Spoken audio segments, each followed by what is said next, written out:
and blessings to you. My name is Jere B. I am the EntreMusician, and so are you. Now, usually we say, so is the brother or sister who's sitting to the left of your screen. But the truth of the matter is, I don't know whether Alex P. Michaels is a musician or not. I do know he is a very talented entrepreneur who is in the film and TV game doing it big out of Cleveland, Ohio. And we want to welcome him to the EntreMusician today. How are you doing, my friend? I'm shy. No, I'm just kidding. No, it's great to be here. I appreciate it. I appreciate connecting like on LinkedIn and you actually getting back with him, everything. And social media can be used for good, of course, you know. Absolutely. So that's always important, yeah. So how you doing? How's everything going in Cleveland, man? Oh, Cleveland has been really interesting. Like just like last night. Well, first of all, I'm a filmmaker and Emmy winning writer, and I have a company called Prelude2Cinema with the number Yeah. two. And I work a lot with musicians, Mhm. and music is an integral part of film and movies. And I do kind of like, I always have like an old film noir kind of thing where Yeah. every, um, you know, beat of a person and the music, like you watch the old 40s movies in the black and white, they always had music underlining all the scenes. Oh And yeah. it was great. I did a movie called Blood Kiss where each character had their own theme song. So Mm. you see one character, you hear his theme, and then like another character will come and you hear her theme, but then Okay. sometimes they be competing against one another. It's really interesting little take on it. But the biggest thing in Cleveland, like last night, was an email that the Greater Cleveland Film Commission, uh, they're changing leaders again. Or they're not changing. I don't know. The guy who was over for like 13 years, Ivan Shorts, he left, and then a new guy came in, Evan Miller, and now he was here since the summer and he left. So I'm gonna like apply for the job, make a big thing about why I should be the Cleveland. I like comes up the Cleveland Cinema Czar because I was into film. I actually shot 16 millimeter, but Mhm. technology has changed so much. When I did Prelude to Cinema, I was gonna call it Prelude to Film or something, but film has this, you know, cinema encompasses everything. And Sure. there are like, I mean, I was doing stuff before YouTube and everything. Things are getting different completely. The Mhm. technology that stay there. Sorry, Yes, low sir. power. The technology that we use now is completely different than. I mean, who would thought years ago you could be recording on a phone, you Mhm. know, Right. and you can reach people all over the world. And it's like, and it's just, it's a whole incredible little different thing. The first, I was gonna show it to you. The first digital camera I shot was like this huge, and it cost like $4,000. Yeah, right. And now like my phone does like 4K, and I can edit on the phone, do color correction, and send it out all over the world. Exactly. So it's this weird little. I mean, it's a great time, but it's also very different. How we make movies, how um we do everything here. So tell me how you began in film. How did you get started? Oh, I did not want to direct. I just want to write. I started as a writer, and I still consider myself a writer. Mhm. So I wrote this kind of like interracial love story, kind of true, kind of not true, but we won't say what's true. No, it's not true. Okay. Anyhow, so I was working at the University Hospitals. I went like kind of like wanted to be like Sir Arthur Conan Doyle, who wrote Sherlock Holmes. He was a doctor, but he wrote. So that was my plan. And you couldn't make movies in those days because it's too expensive. They had to send everything out to Hollywood. So that was a plan. So I met a guy named Robert Banks here, only guy shooting actual real film, here in Mhm. Cleveland. Mhm. And I met through a guy named Greg who worked at the hospital, and he took my script and he storyboarded and the other thing. He was going to direct, and I was going to be and stuff. But he dropped out, and Oh. so I didn't want everything to go to waste. So I said, okay, well, I'll direct the movie. Which is kind of too much to handle. But I actually did also as a play at Caribou because we're a big theater town. Yeah. And I thought about things like a soldier's story, which became which was soldier's play. Yeah. And so I thought if you did something, you had to make, it'd be able to make a play first. We did um the play at Caribou and Cleveland Public Theater, and then we did a movie version of it, and stuff. So it was an interesting little time and technology, and I was going to get a film camera again, but Sundance accepted their first digital movie. You know, so I said, if it's good enough for Sundance, it's good enough for me. Excellent. A big giant camera of mine somewhere around the house. Uh-huh. But actually I probably do, but I gotta now I'm looking for stuff now, and I'm gonna like, oh wait, I have my big giant camera. Sorry. Okay. So we're talking with Alex P. Michaels from Prelude2Cinema out of Cleveland, Ohio. This is it. The Canon XL1, the sexiest, greatest camera ever.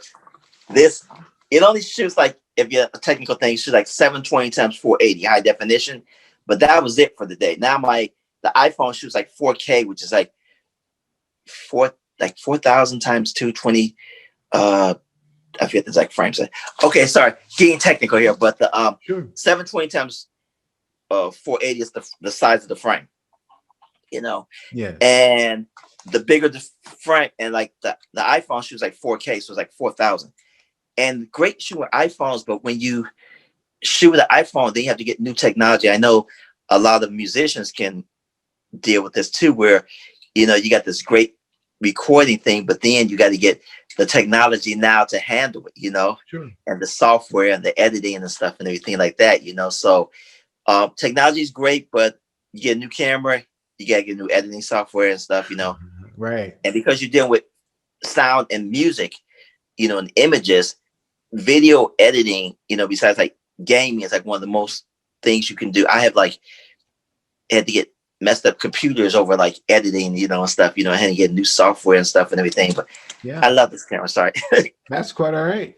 So with respect to your start in film and noticing the changes in technology as you described, what do you think that have we lost anything in the process of has technology kind of presented some roadblocks for us, or has it only been enhancement and progress? Because I noticed that there's some things from a musical standpoint, as you said, one of the things is if you upgrade on one scale, you kind of have to bring everything else up to speed. Right. Does that inhibit you as a filmmaker or not? Well, the one thing about technology is that it's kind of a dual-edged sword, but at the same time, it levels the playing field. Like right now, I actually have a musician who I work with who's in Italy, and he sends me stuff for production I'm working on, Out of Darkness. So, he can put stuff in the cloud for me, the music, and I can get it and then lay down the track on it, like using the whole phone, the iPhone and everything. So the things that you could do now, you couldn't do years ago, like the camera, even though I love it and it has like interchangeable lenses and stuff, at the time it's the technology for that time, but now, we have the iPhones and everything. We can shoot with that and the 4Ks and the red, and you can shoot a production. You have to light it and make it sound right, but you can shoot production that is almost on key with like what Hollywood can do. I mean, they always will be a step above because they can, there was a movie where they made like special lenses just for this producer and director and stuff. But at the same time, though, you're able to entertain your audience and give them something great and wonderful, for like next to nothing, Sure. And everything. And you can be like a one man or one woman, or one person or whatever, shop with making and editing and stuff and everything. I brought a little program that did sound correction. Sorry for like, sorry, I brought a little, it was another movie they shot. They went to Sundance and they used the iPhone and they used a $20 app called Filmmaker. It does sound correction and everything with it, and light and stuff. It's just like a wonderful little thing, and it was like $20. Wow. Yeah. What is it? App or what? It was an app called Filmic Pro, FILMIC. Yeah. And it has like it's like a sound meter where, so when you shoot, you see the sound meter that you're recording. You also can do color correction, which is very important in making movies and stuff. And you can edit, and I did like this 6-minute little scene, it was like 10 gigabytes, but it looked gorgeous though, you know. I Wow. mean, there'd be giant files, but they would look gorgeous and stuff. Yeah. And that's like I think the iPhone 11 has like 3 cameras in it, you know, and everything. And it's just like, although I do love film and everything, you know, but you know, it's just like the audience, you can deliver to the audience because of technology, you know. Understood. Understood. So, with respect to Prelude to Films, how long have you been in business, and how has the company grown since its inception? Yeah. What's Prelude to Cinema? Remember the word cinema? Yeah, Prelude there to we go. Cinema. It's okay. Yeah, I know I Okay. talk about film a lot because I grew from film, but gosh, since like 99, really? That was the same year the Sundance did the thing. And it's funny, I work with a bunch of young people who weren't born when I was doing movies and stuff, you know? Mhm. um, so we started like really, we've been around for a long time because really like been developing stories. Because sometimes I'll just like take a year or something to write a story, you know, I scripts. understand. Those Yeah. are things that, you know, every artist knows. You can't rush that, you know, but um, so we have a bunch of scripts written that's on Amazon for sale stuff, you know, and then we like been helping other filmmakers get their films out and stuff. So everything's kind of like changed different. Like I said, the way I didn't want to start directing movies is something like the way I start like helping other filmmakers, you know. But Sure. the only problem with helping other artists is like egos, and you know, and like I have this one artist, he's a great guy and everything, he has great stories, but he does like these black science fiction stories. And I tried to tell him that, you know, your market is really, you know, young white kids because they would really love the stuff he does, but he doesn't want to get to them, you know, he just wants to get to black people. I was like, sometimes you have to know your market. Like I do movies and my stuff is like some you would see on the BBC or like, you know, older people like because the film noir kind of adds to it, you know. Yeah. So you have to get your stuff out to the people who like it. I think that's the thing I learned early on, that it doesn't matter if you have fans, you know, over in England or over in Australia, but you make movies in Cleveland, as long as you have fans, Yeah. you know. Yeah. So Yeah. I it's understand been that. a while doing stuff here, yeah. So basically, when we say the word artist, just for clarity, when you Yeah. say you're working with an artist, is that artist a writer or a graphic artist or a filmmaker or a musician? Oh, good one. Yeah. All of them. I've actually been working with there's another artist, Reagan. She's been drawing pictures and designs for the we're doing like, remember like the characters have little I got we call those things little action figures, you know. So I work Yeah. with her, and then I work with other artists, Christian, who's over in Italy. You know, the one thing about movies is you work with every type of artist. You work with musicians, you work with other writers, you work with designers, you work with people who do clothing. I even start one of our first sponsors was Lucy Sweet Surrender, a bakery. So we're actually gonna have like a little bakery, you know, a little cupcake design on the, you know, that ties into the TV show.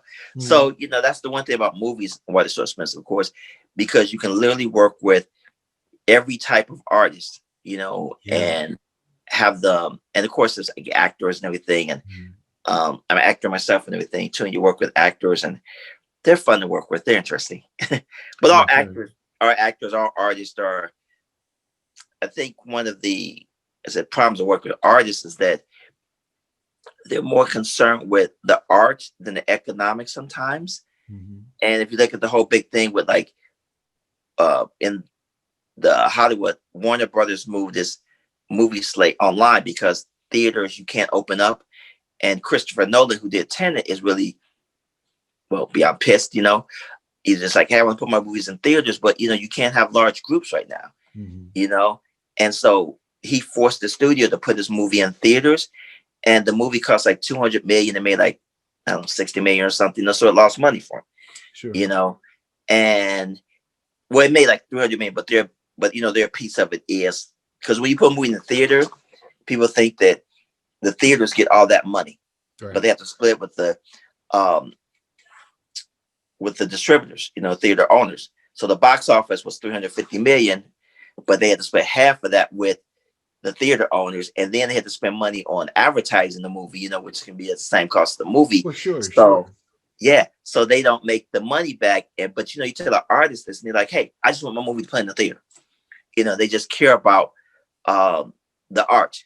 You know, And so, you know, artists always need to know enough about the business and the economics of it, you know, because, you know, a lot of artists have to get day jobs because they can't, you know, make their money off their art because they're not, you know, they're not making sure that they can keep those business plans and economics and revenue streams and all that fun little stuff, you know, that people don't like to talk about, but we need to, you know, sometimes. Certainly. Yeah.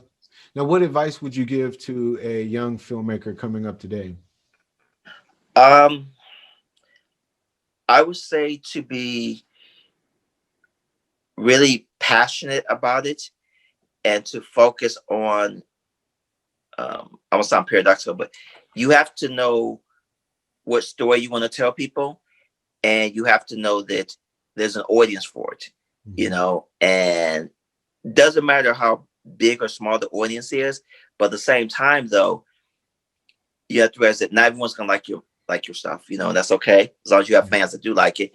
And number two, you have to realize that, you know, there's going to be some cost. You know, movies are the most expensive art form you can do, you know what I'm saying? Because it encompasses a lot of different other art forms.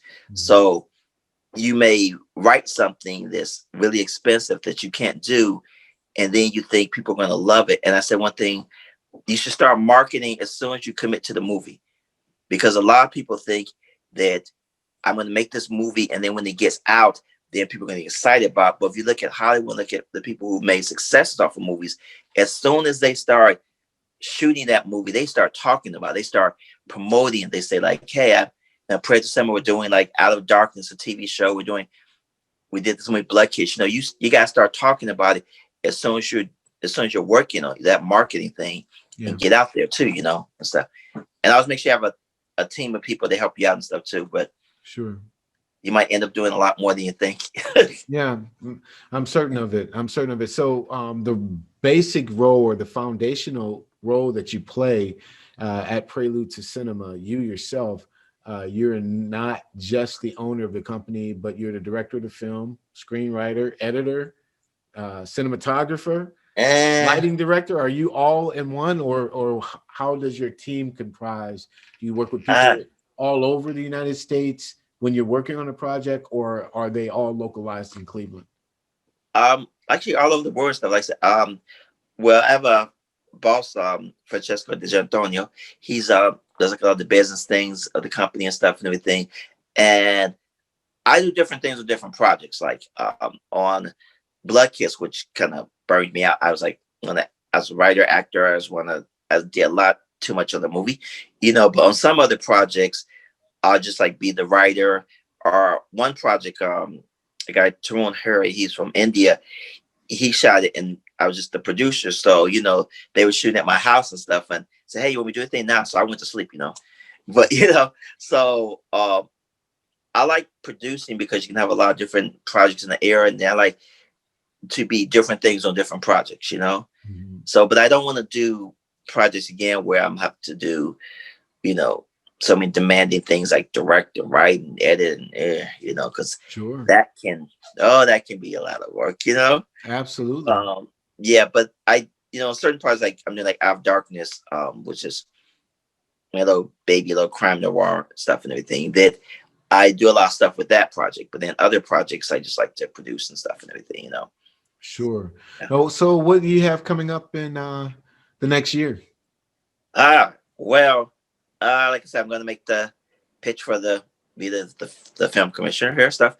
Correct. Even though I'm cinemas are, I like cinema more than film, but the title. But I'm still going to reach out to the film commissioner and the board, because you know I want to help bring movies here in town, you know. And then we're doing like Out of Darkness Cleveland, which we're shooting now. It's a television show where by Latina cop who, when she goes to sleep, turns to a shadow that literally eats bad guys. So it's an interesting little show, and we're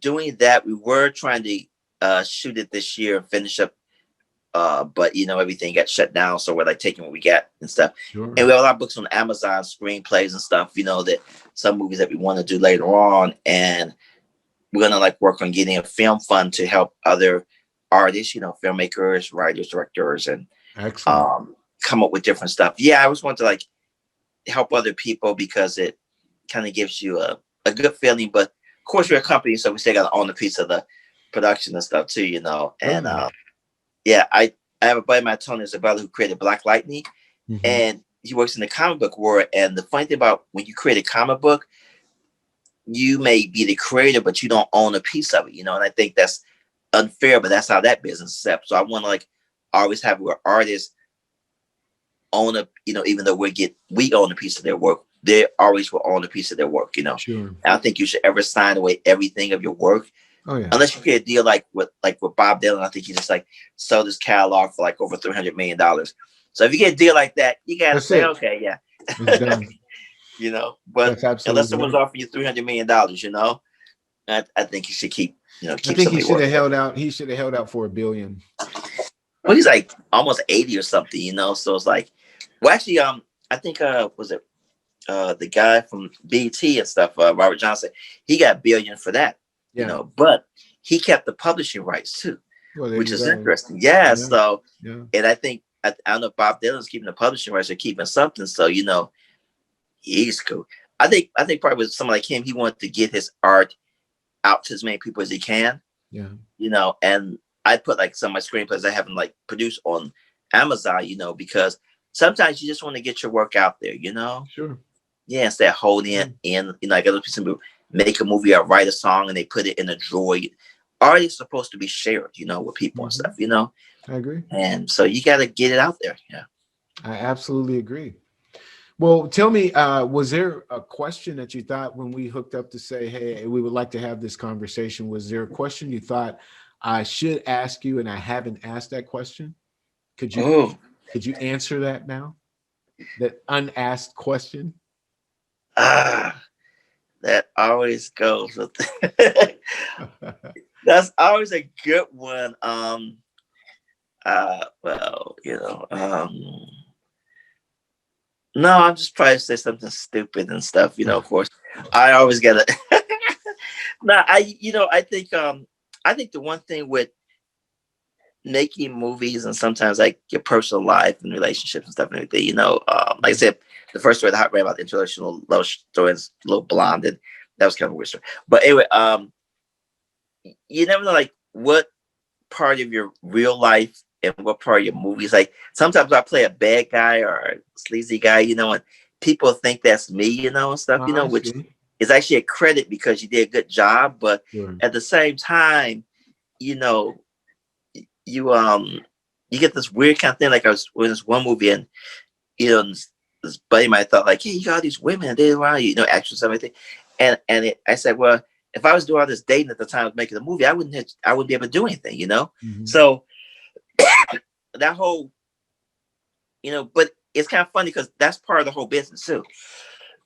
You know, people hating on you and people being nasty to you and stuff, you know, and you know, that's just a weird little part of the business. You know, you have to decide like how much you're going to share with people.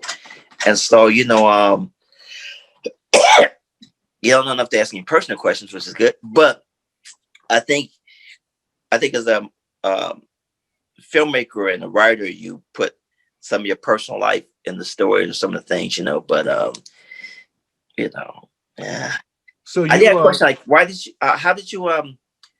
When you talk to musicians, do you feel like some inspirational thing you should leave them with, or should you really tell them like how hard the business is? Well, it's both. To me, it's both. And I mean, I'm at an age where I can be looked at as the old guy in the room, and then you know I'm dealing with musicians who have been in the business far longer than me. So you know what I try to do is just be a brother to the sisters who are out there, to the younger brothers who are out there, and just, you know, let them know how it is.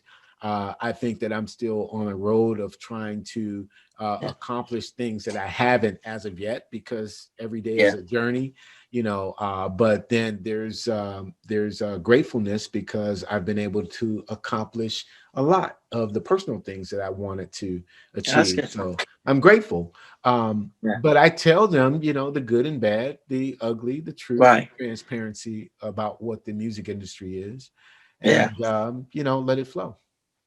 Yeah, I think film is the same kind of way, and it's like connected because music and movies and stuff like that. Where Sure. you have like the haters, and someone's talking like online. I talked to a lot of people and like new screenwriters started talking about, I have a lot of haters. These people hate me and stuff. I said, well, that means you're doing something good then, because my grandmother from Louisiana said like Maybe. if people, well, it said that people, it said that if people are like talking about you, I mean you got something they want, Yeah. And I saw one thing I was reading and said like sometimes your haters are your biggest fans, which sounded weird to me at first, but it was like I belong to like these groups online about they talk about Star Wars and all this kind of stuff, and Star Trek and everything, and they talk about like a dog. You would think they hate this thing, but I'm thinking myself too, like you must watch this show a lot to break down these little minute details, Sure.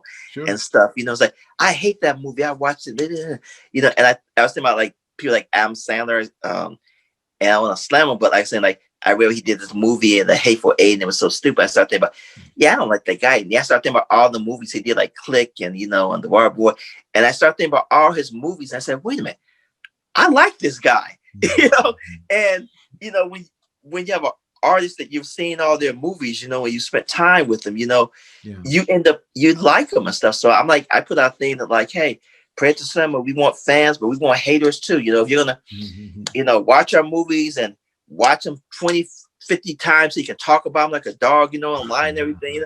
And I'm serious, but these are haters are they're fans. They just devote time watching your stuff and listening to your music and stuff.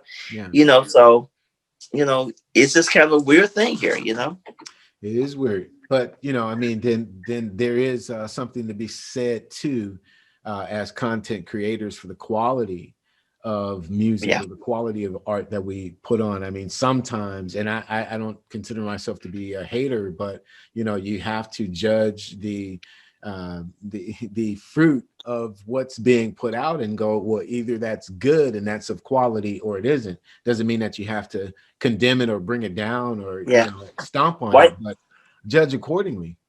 Well, I think you're right with that thing, because like I said, I mean, when I did my earlier movies, and stuff, they weren't like as good as I want them to be because I would do a lot myself, and and that was the problem though. I was doing too much, but my thing was too like I got to get something out there, and so I can get better once I get a team and get added people to it, But I do know some people that have the other side of the coin, the fear that they want like their first production, everything to be perfect, to be flawless, and they end up doing nothing, So sometimes you do something. I mean, you should make as great as you can make it, but um, you know, it's going to be flawed, or either, even if it's not technically flawed, it might be like something you didn't like about it. You want to go back and re-edit it. Like, I think Coppola just re-edited The Godfather again, so it's like, here's the new edit of it and stuff, so, but, as far as good and bad, that's a whole subjective thing, and I mean, technology wise, you can, whether you can't hear something or whether you can't see something, that's good or bad, but I'll say things from movies I've liked and other people hated them and movies they liked. So, so it just depends. Yeah. It is subjective. It's not subjective. Yeah. There's a lot. Yeah. But I say you got to do something, don't be afraid. I think don't be afraid that you can't make it perfect, Absolutely. Do it, get it out there, keep doing out there, getting better, get more people, get more people to help you out, get better, but don't think that the first thing you do is got to be so perfect, because nobody's perfect. Yeah. I agree with that. I always I had a good friend, Kim Hines. He's passed away now, but he would use the analogy of Earth, Wind and Fire. And if you listen to Earth, Wind and Fire recordings in the early 70s, before they grew into the big band that they became, it's like they were still Earth, Wind and Fire. They didn't have all of the things together, but they did have that nucleus inside them of what made them who they are. So I absolutely agree with that. Let me ask this final question, because I know that as a film company working Cinema Company, working on various projects that you have going on. How do people get in touch with you? How would you recommend musicians or actors or screenwriters to contact you? Well, it's Prelude2Cinema.com. It's the number two. So just Google that. And that's another thing. I made up the word so that that it's unique. And if you Google Prelude2Cinema, you're gonna find me and stuff. Or you can Google Alex Michaels and stuff. Okay. I'm on Facebook, and I like to take the time to know people too. So if you personally send me an email or something, ask for help or advice or something, or want to work with me and stuff. I just want to work with musicians because I love the different sounds and the feeling, and I want to work with people because they know how to make this thing sound good. Sure. Sure. And I was fortunate to have a musician work with me one time and help me with the soundtracks and making the music, the movie better. Because a lot of times we're focused on the visuals, but we won't think about the sound. And if you can't hear something, it's like it just takes away from it so much, So yeah, I'm always out there and loving people to reach out to us and get in touch with us for all this stuff. Definitely. Well, I absolutely appreciate the time that you gave us today. This is Alex P. Michaels. His company is Prelude2, numeral 2. Number 2. Oh, wait. There's my guy here. Our mascot, 90, Prelude2Cinema. Prelude2Cinema. Yeah. There you go. Well, you can get in touch with Alex. He's out of Cleveland, Ohio, but working with people all over the world. And we're grateful for him to be our guest here at the EntreMusician. You can get in touch with us directly, obviously, subscribe to this channel, share this video. And we're so grateful that Alex gave us our time today, man. Peace and blessings. And I'm grateful to you, man. Thank you. And stay safe. And hopefully when the podcast comes, everybody be like, hey, we were safe. Yeah. It's always important. Make movies, do art, but stay safe, everyone. Absolutely. Right. Peace and blessings to you. My name is Jere B. I am the EntreMusician, and so are you. We will see you next time. God bless. All right. Thanks. Okay.